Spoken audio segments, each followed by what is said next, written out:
రైతు భరోసాకు దరఖాస్తు కొత్త పట్టాదారుల నుంచి తీసుకునేలా సర్కార్ ప్లాన్.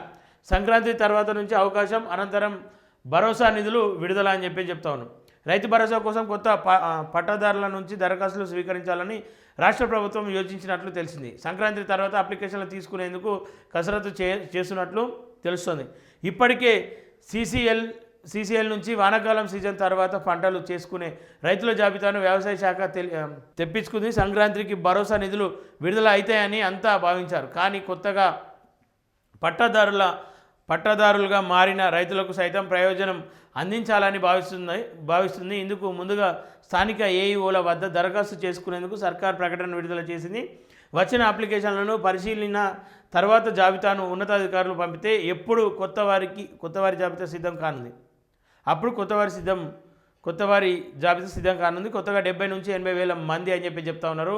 ఇది ఖచ్చితంగా రైతులను భ్రమలో పెట్టే ప్రయత్నం చేస్తూ ఉన్నారు.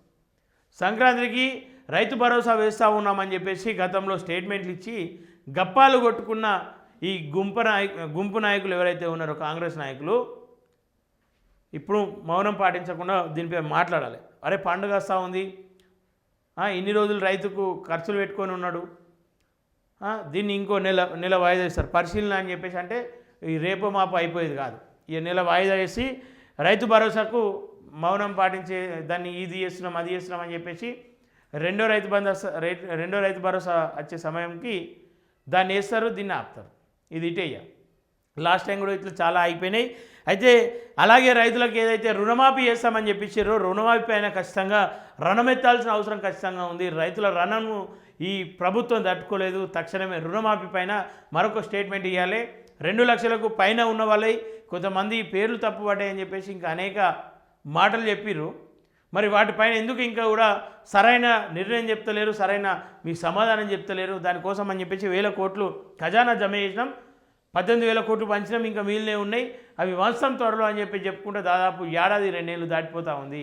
ఇంకా కూడా దానిపైన ఎందుకు సరైన యాక్షన్ తీసుకుంటలేరని చెప్పేసి ఈ సందర్భంగా అడుగుతూ ఉన్నాం. రైతులు కూడా ఖచ్చితంగా రణం చేయాల్సిందే, అడగాల్సిందే, నిలదీయాల్సిందే, వీళ్ళని నిగ్గదీయాల్సిందే అని చెప్పేసి ఈ సందర్భంగా కోరుకుంటూ, ఈ పండగకి ఎట్లాగో ఇక రైతు భరోసా రాదు, దాని తర్వాత 1-2 నెలలు ఎక్స్టెండ్ చేస్తారు. ఈ ప్రభుత్వం రైతులకు ఎప్పటి నుండో మొండి చేయి చూపిస్తూ ఉంది. ఇప్పుడు కూడా అదే చూపిస్తాం. ఇది పరిస్థితి.